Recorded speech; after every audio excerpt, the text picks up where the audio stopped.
Bom, bom, bom, bom. Dit is niet wat het lijkt op het eerste gezicht. Bom, bom, bom, bom. Dit is geen Nerdland, maar een overzicht. Bom, bom, bom, bom. Maar wel een gratis extra aflevering. Dit is een Nerdland special. Een aanvulling. Met uw gastheer Lieven, Scheire. Oh yeah. A good day, everyone. Welcome to another episode of the Nerdland podcast, and a very special episode because with us today is Mr. Walter Isaacson. Good day, Mr. Isaacson. Good day. Great talking to you again. Well, we are so happy that you join us here because you have written the latest Musk biography. Not only this, you actually were part of his life for 2 years. You could follow him around. You were there in his personal lives during meetings. We have been talking about Mr. Musk's projects every month in our podcast. We are so curious. What is he like? Well, you know, there are many different versions of Elon Musk, many different personalities. And sometimes in the middle of the day, he'll be in engineering mode and he'll be focused like an absolute laser on maybe a leak in the Raptor engine under Starship, or a problem with unprotected left turns on full self-driving. And then sometimes he gets inspirational. He'll talk about the need to get to Mars or to have sustainable energy. Sometimes he's funny and giddy, watching Monty Python skits on his phone. But like his father, he could become suddenly a dark personality, almost as if a switch gets flipped, and like Dr. Jekyll and Mr. Hyde in the story. And is this triggered by something? Sometimes it's triggered by somebody telling him you can't do something. Sometimes it just comes on. You can see it. His girlfriend, Claire Boucher, known as Grimes, I remember being at dinner one night at a restaurant in Austin with 4 other people. And she looked over at me and she said, demon mode. And I said, I couldn't see it. But then she knew it. She knew it was about to happen. And about 10 seconds later, he just got really stony and cold and angry. Did you see the whole range of what, because you say that he's a lot of personalities, lots of different sides. Are you confident that you saw the whole range of who Elon Musk is? Oh, yeah. Because he looks, yeah? Oh, yeah. I mean, I spent 2 years, and some days I'd be there starting at 9 in the morning and we'd go until 2 in the morning. And I watched him cycle through a range of personalities. And of course, I talked to more than 150 people in doing this book. And I could see the different moods. But the big thing is when he switches into demon mode, that's when it really is an abrupt switch in personality. Is it like a temper? Because I've read the book. You give us an insight in the complicated personality that he is, and this demon mode comes on and off every now and then. Is it like a temper, like we have a temper sometimes, or is it more profound than this? How he switches? It is deeper and darker and more profound, and his temper is not expressed by raising his voice or getting physical or screaming at people. It's cold. It is almost a monotone.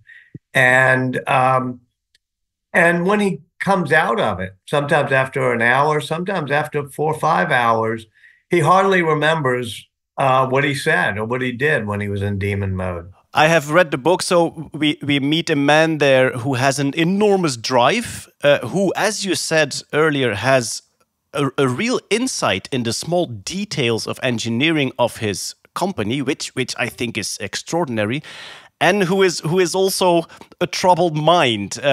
All these things flow together. Can you take him apart? Can Elon Musk still be the successful man he is without any of these traits that he has?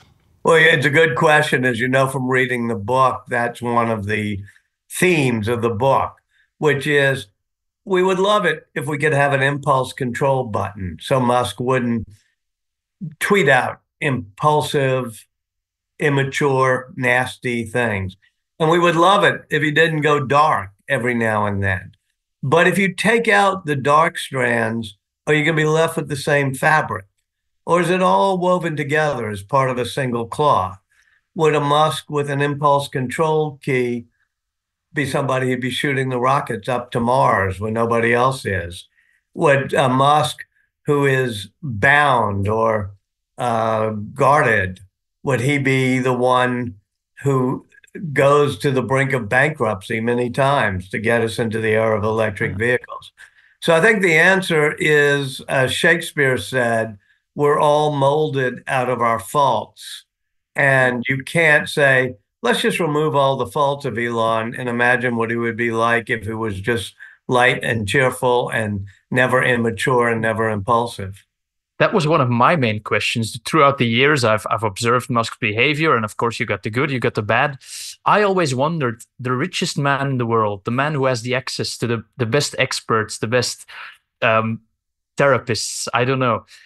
Why isn't there, because he doesn't allow them probably, why aren't there people who are saying, okay, now you're in demon mode, we're going to try and solve this, we're going to try and make this more workable? You say that there is some kind of method to the madness and that the madness is required to do what he has to do, but isn't there any pushback from the people who surround him, his family, his friends? I mean, if you see in the book, there's so many stories of people like John McNeil, who was president of Tesla, or so many others who, when he would get catatonic and be lying on the floor with the lights off, going through a bipolar or manic depressive incident, or going through demon mode, would just try to pull him back, would try to make him snap out of it.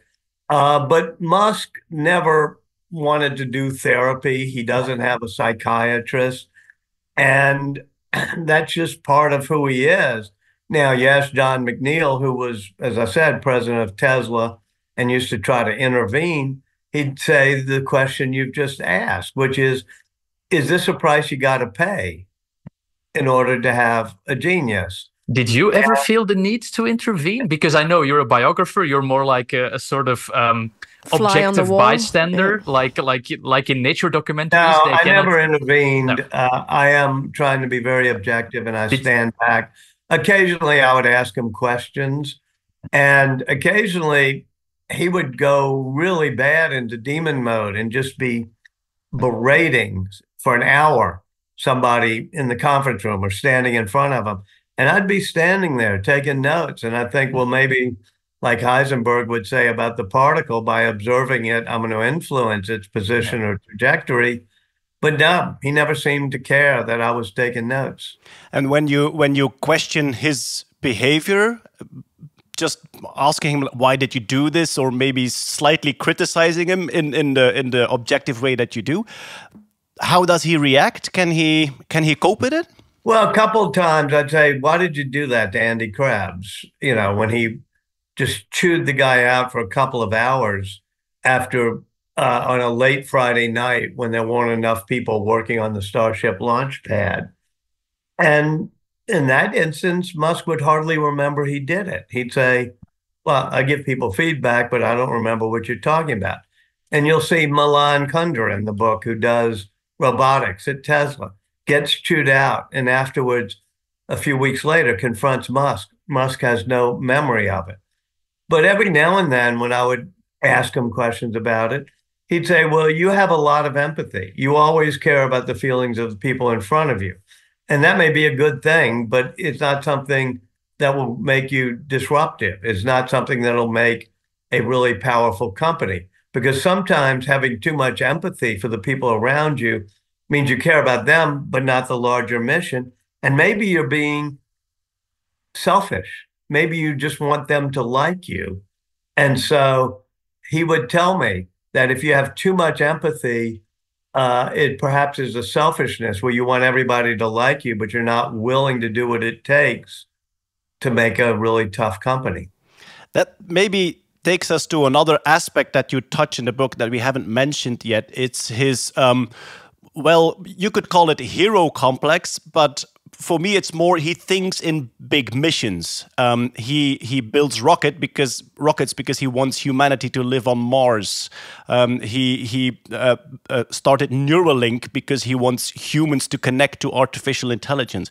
Is this one of the things that he needs to put this much effort and drive in it, to have this big goal in the distance? Yes. When he was a kid, he had no friends. He was on the autism spectrum. He got beaten up all the time. So he'd sit in the corner of the bookstore or library, and he'd read science fiction and comic books.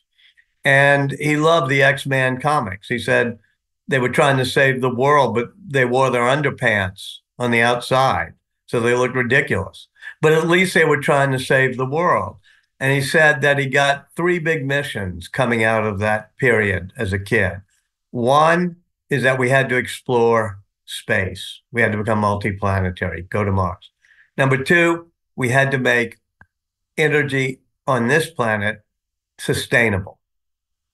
And the 3rd mission is we have to make our robots safe. We have to make sure artificial intelligence is helpful, not harmful. And those are the 3 missions. And I thought for a while he was just talking about them, and he was, the type of pontificating you do on a podcast, but he'd say it so often, late at night, over and over, that I came to believe that he really felt he was driven by those 3 missions. I have the feeling from reading the book and the time you also spent next to him on the factory floors.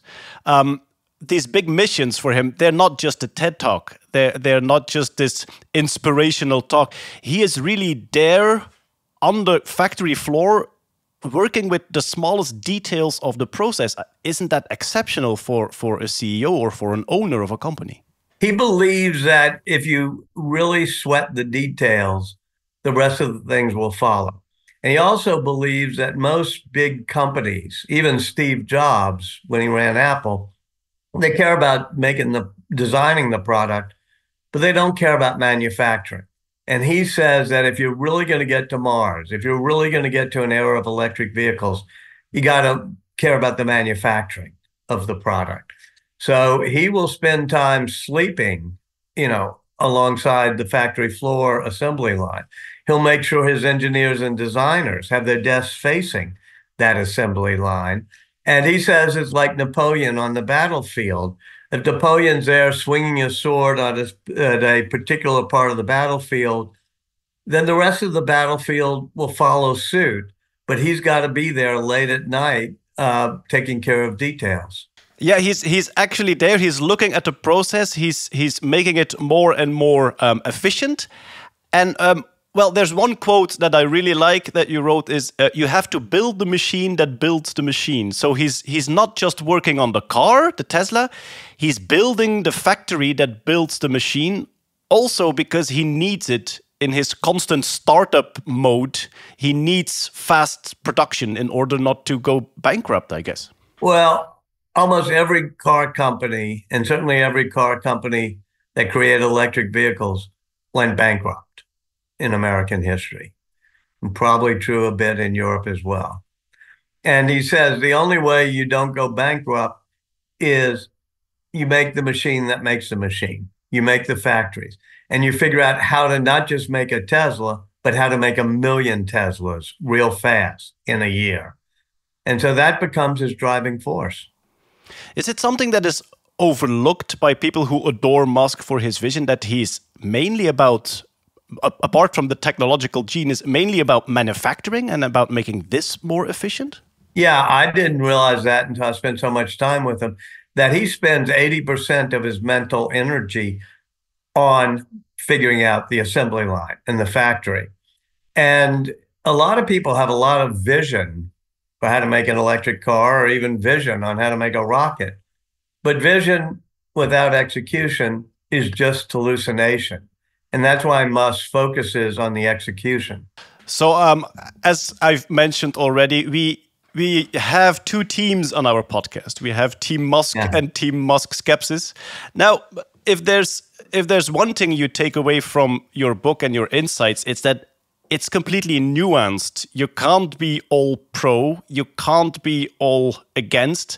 Now, I think when Team Musk and Musk Skepsis started 4 or 5 years ago, our main question was how much of the accomplishment of the rockets and the cars is his, and how much is it of the team he puts together? Is he just a really good team leader, or is he also the technological genius? Is he also the engineer? I think that was the main question. He does a lot of the engineering himself. He has a feel for the material properties of different things, such as stainless steel or inconel or carbon fiber. But he also has some true geniuses like Mark Jankosa on the SpaceX team, or Drew Baglino on the Tesla team, who have a feel for batteries, anodes and cathodes. But I would say that Musk's biggest contribution is not on marketing, it's not on finance, it's not even on being a good leader in terms of human relations. His biggest contribution is that he actually knows the engineering and cares about it. He knows the factory all the way down to the details on the factory floor. Mm-hmm. Yeah. You write about his youth. Again, when it comes to nuance, when it comes to understanding where his sometimes very strange and maybe even appalling behavior comes from, you write about his youth in South Africa. I think it gives a lot of insight in the troubled mind he became. One thing that stands out for me is the Veldschool, the field school, the survival camp that he was sent to become tougher. When I read how it works, young people given not enough food and having to fight over their food, I think today this would be completely illegal, probably. Yeah, I think he probably feels that we've gotten soft nowadays. But when he went to the field school or the wilderness camp, the first time he went, he was small and scrawny and socially awkward. And he just get beat up because they encouraged the kids to beat each other up to take the food. Encouraged them to beat each other up. Actually, right. That and situation. He lost 10 pounds. I mean, it was, and people died. And they used to say, hey, don't be like the kid who died last year. Sure. And Musk said the second time he went, he was bigger. And he just learned to punch people in the nose as hard as he could. He said they could still beat me up sometimes, but at least I'd punch them as hard in the nose as I could. And you see that today. You see that in the past month or two, where he's fighting Bob Iger at Disney. And for reasons that aren't very good, he just decides to punch as hard as he could people in the nose. That was one of my questions. If you see, like, you stopped following Musk around the time of the first Falcon launch, or what was it? Starship. Yeah. Starship launch, sorry. Is there one of the moments in his last let's say in his last year, where you thought, oh, I really wanted to be in that room again with him right now, just to get a new insight? Or you're like, this biography is finished. I've written what I wanted about the guy. I think the biography tells you all you need to know to understand even what Musk is going to do next month, not just last month. And certainly I was with him all the way through this summer. Yeah. So I was with him when he does moderation and he turns Twitter into X and allows, Donald Trump back on. There's nothing he's done in the past month or two that's in any way any different from the Elon Musk I tried to write about in this book. So, he's going to do a whole lot of other things, but I don't feel I have to be in the room every day to understand him. This book should allow you to understand him. You don't miss it. Or is that not the right now? I mean, there's an excitement of being around him, but it's also unnerving. And I try to write the book with very fast-paced, short chapters with terse prose, where I just do a narrative that runs real fast, because I want you to get a sense of what it's like being next to him. I try to do that in the drive and short chapters and short paragraphs and sentences in the book. Did he proofread the book? No, one of the deals I had at the very beginning was you have to give me total access, but you don't get to approve the book. You don't get to read the book. I'm not going to send it to you in advance. And when I saw him right as the book was coming out, he didn't have a copy, although reviewers had copies, because I said, I'm not going to send it to you in advance. He said, well, should I read it? And I said, no, you shouldn't read it. I was sort of half joking. But nowadays, in the past few weeks, when people say, what'd you think of the book? He just sort of said jokingly, well, Walter told me not to read it, so I won't say anything. Did you choose him or did he ask you to write the book? I think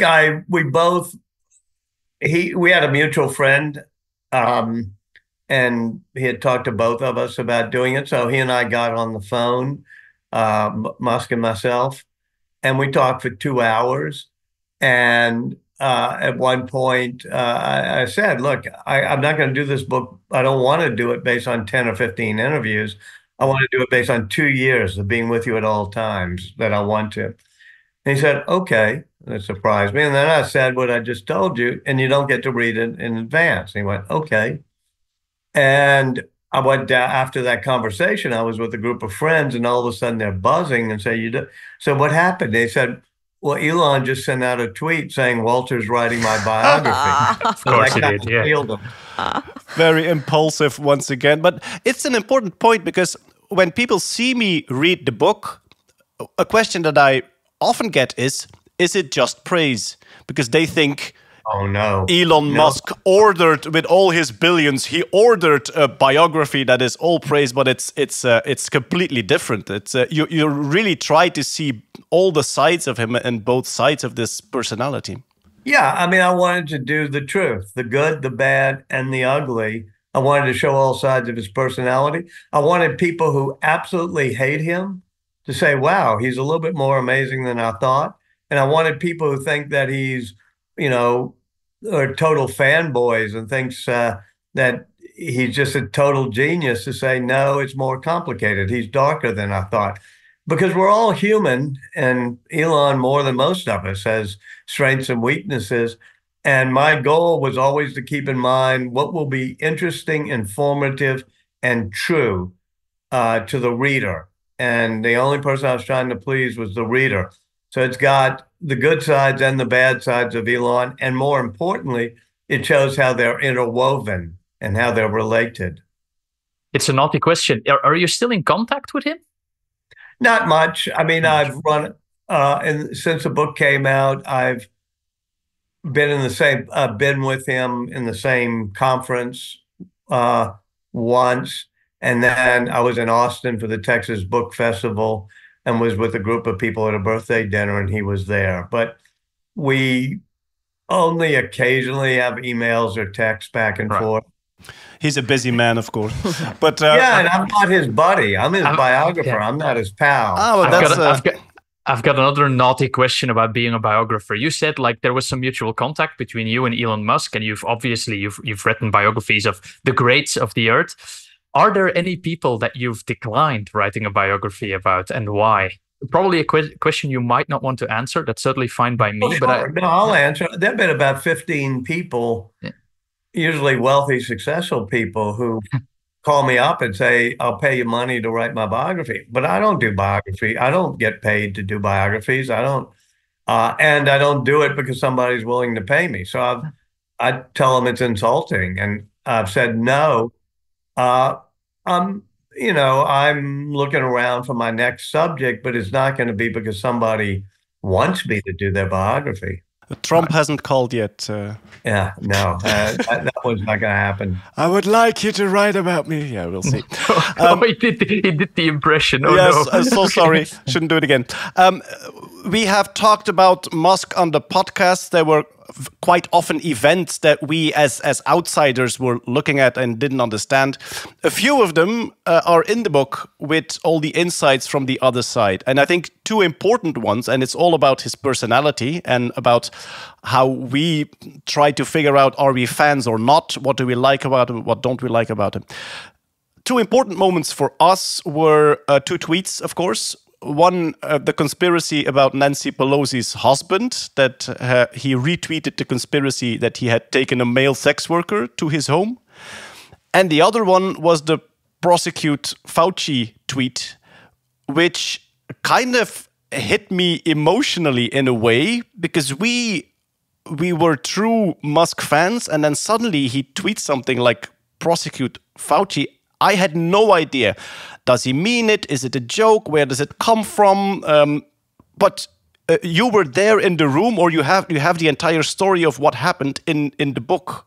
His father, at the beginning of doing this book, his mother, May, who had divorced the abusive father, early on, said the danger for Elon is that he becomes his father. And his father goes into these dark modes where he's paranoid, conspiratorial, and will just buy all these dumb conspiracy or fringe theories that the election was stolen from Biden or that Fauci is a criminal.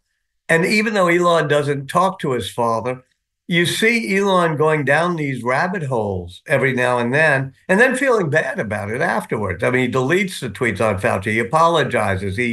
Same with the Pelosi tweets. Same with the ones where he tweeted some very complicated theory that people thought was anti-Semitic, but it's so complicated it's hard to even, about how liberal progressive groups are encouraging migrants to come in, and so that's leading to Palestinian anti-Semitism. I mean, it was just a dumb thing, and he retweeted that, and that's what he does late at night, and he regrets it, and certainly, people who want to be his fans regret it. But it's a bit of a paradox for me that someone who can look at an engine, a rocket engine, and can understand the engineering and the details and everything there, that still he can go down the rabbit hole of a conspiracy theory, being so rational. I find it problematic, difficult, makes me very uncomfortable. And there'll be times when, most of the time when he's talking to me or others, he's very moderate. He talks about the need of people in both parties to come together, and we need centrist policies. But there are times when he goes into a dark place and he suddenly is embracing what I think are truly wacky conspiracy theories and things like prosecute Fauci. And it's not new. I mean, he did it in 2018, got in trouble with calling a British cave diver a pedophile. Yeah. So this, his friend Antonio Gracias was traveling with him once and tried to take his phone and locked it into the hotel room safe and put in a code so Musk couldn't get it out because he didn't want Musk to tweet late at night. And Musk called the hotel security at 3 a.m. and took it out and started tweeting. It's a addiction he has that's connected to these dark conspiracy theories that sometimes take over his mind. As a fan of what he does technologically, I keep hoping that this will go away or get better. When I read your book, I see that Kimball, his brother, really talks to him like, you have to stop this. The damage is huge. Of course, when you're this wealthy and powerful, the lever on your flaws is huge. But then I think yesterday or 2 days ago, he had an interview with Alex Jones and with Andrew Tate. So tell me, should I give up my hope and just accept that it's going to be this complicated forever? Yeah. Thank you. Thank you very much. I like it. I mean, I like the amazing successes he's had. But as the book shows you, he's dark and he's complicated at times. And it's been that way. And it hasn't gotten much better. In fact, there's no better now than it was in 2018 when he was doing it, or even before. The only big difference is now that he owns Twitter, things get even more amplified. Yeah. But Twitter's the worst possible flamethrower to put in his hands because he has no impulse control and he sends out these tweets. So there'll be periods up until a week or two ago, he had been pretty quiet and hadn't done much. But in the past week, or 2 weeks maybe, he's gone back into those rabbit holes of conspiracy theories. And I suspect 10 years from now, people say he's still doing it. Do you think that he wields too much geopolitical power just as a concept? He's the richest man in the world. He owns a lot of the most important companies when it comes to space travel, when it comes to military applications. Is it wise to have so much power and so much influence concentrated on one man who is, as we all are, flawed? What is your opinion on that? Yeah, I think it's unwise. I think it's bad that he has too much power and too much influence. And in the book, I try to deal with many layers of that. The very first layer is how come he has so much power? Well, because everybody else who's been launching satellites can't get satellites into orbit, and he's gotten 5,000. So he has Starlink, which gave him great power in the Ukraine war. His satellites work. He's the only person who's been able to build rocket ships that can send astronauts into space and then land upright and be reused. So how come Boeing, NASA, the European Space Agencies, others haven't been able to make reusable rockets or haven't been able to recreate the internet in outer space?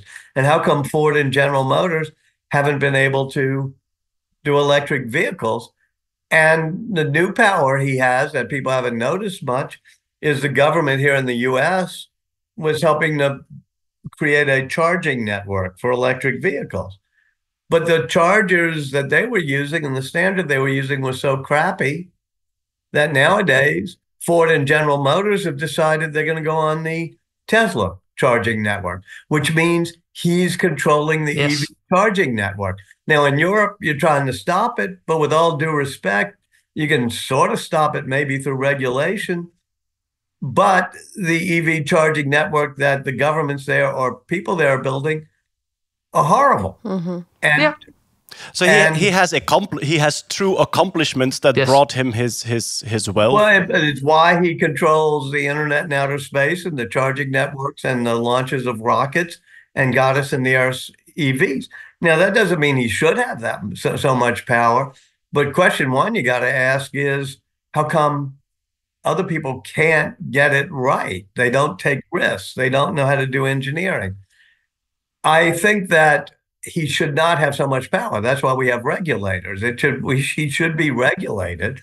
And secondly, when he had the power to decide to allow the Ukrainians to use Starlink to attack Crimea or not, that was too much power for one person. And even though I don't give him advice, when he was telling me about it that night, I said, have you talked to the U.S. military? Have you talked to General Mark Milley, who runs the Joint Chiefs? And he did end up talking to those people, and he gave up voluntarily power over some of the Starlinks so that the U.S. military and the CIA now has power over it. And he said, how did I get into this war? I didn't ask for this much power. I made Starlink so people could watch Netflix movies and chill and play video games. But nobody else can seem to make a communication system, so I've got this much power. The method that got him here, all these accomplishments, how much of it is rational decision? I mean, when he looks at an assembly line, he makes rational decisions. If I do this, things will improve. And how much of this is his personality, the fact that he is addicted to urgency and to crisis? Maybe some of his decisions are not rational decisions. I want to make things go faster, but just because of his personality, it ended up that way. Well, I think that's an important point. A lot of the good engineering decisions he makes are because he understands that when everybody else is saying we can't use stainless steel to build the Starship rocket, he explains you could do it in stainless steel. It won't weigh more. But part of it, and this is where he gets both passionate but dark, is he has a fierce sense of urgency. When he took over Twitter, he fired 85% of the people and said it's just too relaxed of a culture. They all go to yoga studios and drink artisanal coffee. I want them working around the clock. And I remember one night on the Starship launch pad, he went into demon mode. It was Friday night, late at night, because there weren't enough people working. And the guy there says, well, we don't have a launch schedule. And he orders that they bring in hundreds of people from Florida and California so that for the next 6 days, they can stack the rocket with some urgency, even though there was a launch schedule. So that sense of urgency, what he calls a surge, also helps him get stuff done. And do you think at that point he makes a rational decision, I have to bring a sense of urgency to this launch pad to improve things? Or is it just that his feeling, his unease of things going too slow kind of makes him do it regardless of what he thinks? I think it's his unease when he sees things too comfortable. He doesn't like comfort. Yeah. He doesn't relax. Well, And if everybody's being too comfortable, I've watched him one at a time do a surge on the rocket ships, do a surge on the solar roof installations. And I think he's just driven to drama. And that makes him a hard person to be around. But as he's doing it, he'll say, we'll never get to Mars unless we have a fierce sense of urgency. And most people burn out or quit. But a lot of them say, this is the most important thing I could be doing in my life. And they don't mind working through the weekend to surge a rocket stacking. one of the first questions that I wrote down after finishing your book is he ever happy? No, he's not ever very happy. Really? And the weird thing is, it sounds contradictory, I don't think he likes happiness. Okay. You know, I'm not sure he'd be happy to be happy. Because it's comfort and it's calm. Yeah, I think as one of his wives said, he associates drama and pain with childhood and childhood love. And Kimball says he's a drama magnet. And he should have been really happy at the beginning of 2022 when I was been working on the book. Everybody else had gotten out of the rocket business. He made rockets that could land and be reused. He had made 1 million Teslas when GM and Ford were getting out of the business. He'd become the richest person on earth, the Financial Times Person of the Year. I said, are you happy? He said, no. And that's when he started buying up Twitter. He said, I don't like to just sit there and savor success.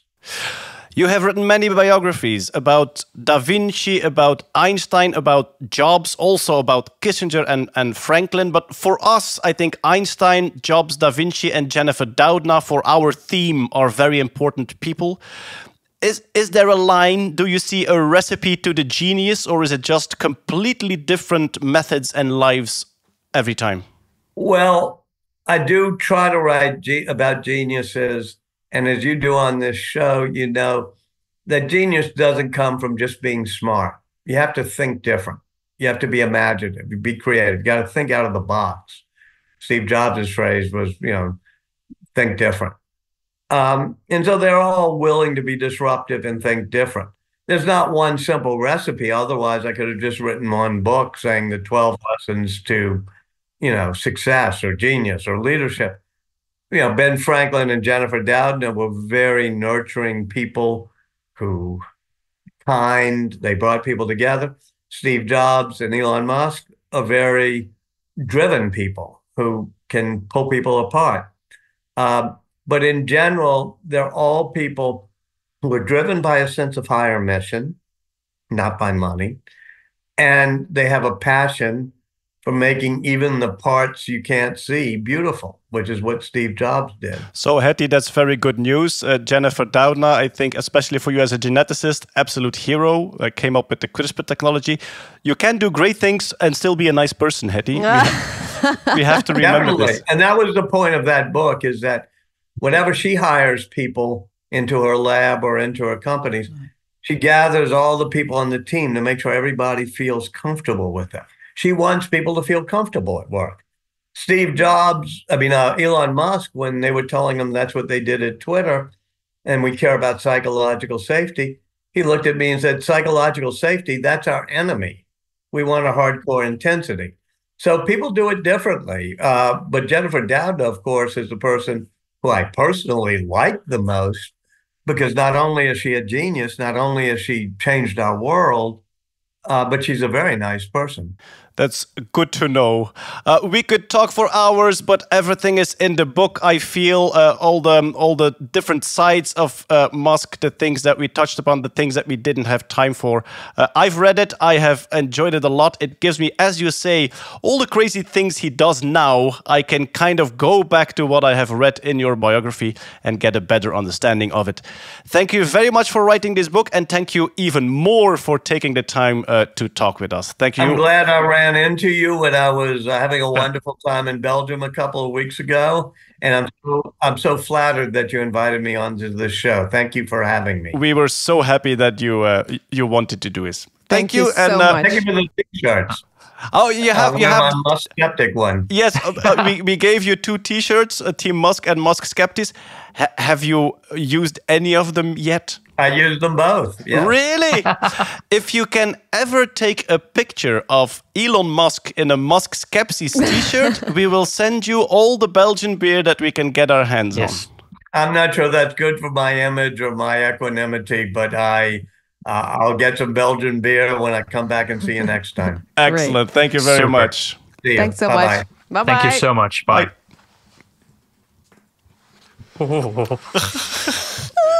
Die is gewoon echt en al en die praat Dat is gewoon een normaal. imposante man. Die praat met zo'n gravitas. Dat is zo echt van, oh. En je ziet dat ook aan zijn gezicht dat hij Ik er ging geweest nog is. vragen van hoe is dat...